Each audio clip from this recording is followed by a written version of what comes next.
Hi guys, welcome back to the channel. Today we are going to be just changing the nozzle spring in the AAP.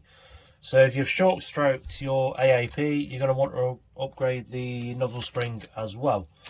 So for this we are putting a dynamic precision, and it's the 135% nozzle spring.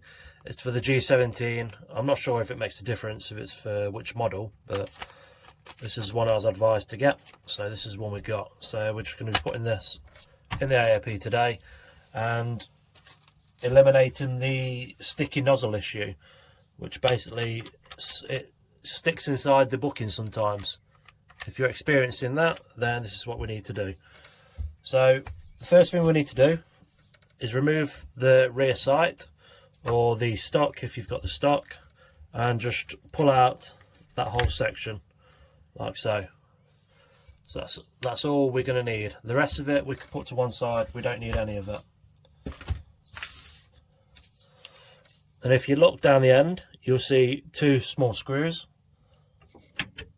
which are posses. We're just going to undo those two posses,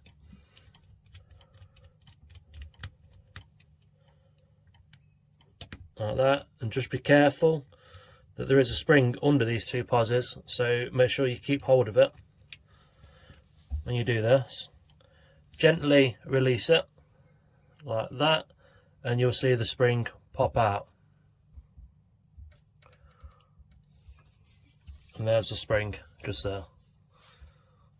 So it just sits on that little pin, which is just there. So remove your old spring, bring in your new one,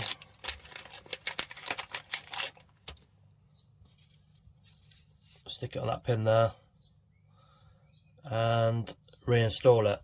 Now, after I reinstalled mine back together, it was still slightly sticking. It was still very slightly sticking in the booking, the nozzle was. So what I've done is I've just stretched it a little bit, this spring. Some people won't agree with me, but I don't care, it's worked for me. So stretch that spring a tiny bit, just a little bit. You can see how much of the difference it is. And every shot now is perfect. It's not sticking at all. The short stroke works great. So we're just going to stick that back in like that, push that down, and reinsert the two small screws. Screw that back together.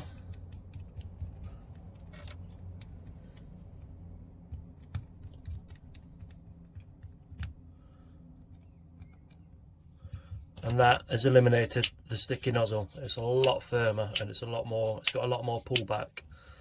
So for me it worked and it's fantastic. I've never had a problem since. You could try stretching your original spring.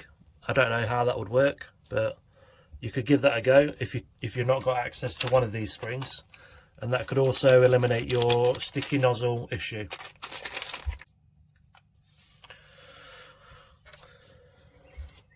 So we're literally just going to release the back end of the gun like that, press that button, let it flip up, insert the assembly like so, and just snap it back down, and then reinstall your rear sight, or like I said, if you've got the rear stock, just put the rear stock back on and you're good to go. So I hope that's helped and alleviated some of your problems with the sticky trigger, and if it hasn't, leave some comments guys and I'll get back to you when I can. Thank you. Goodbye.